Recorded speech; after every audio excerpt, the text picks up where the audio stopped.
ले चलो जनाब। लो जी है बढ़िया वजनी ने, बहुत ज़्यादा वजनी थी तो और इन्होंने कहना उसे लैके चली ना ऊपर। देखो तुम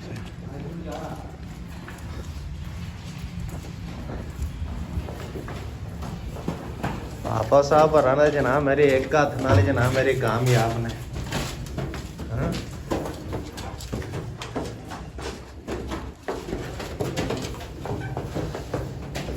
बोले नहीं रहा जनाब मेरे किड़ा ना उत्ते आ किधर है यार जो एक मिनट मैनू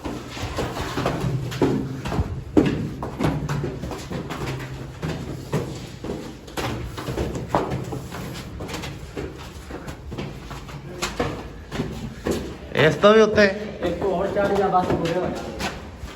अच्छा जी पहुंच जाएगा। वाह भाई वाह बड़ा काम है यार बहुत है।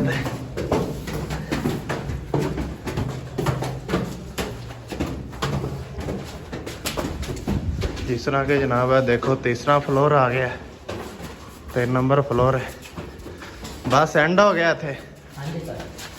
लो जी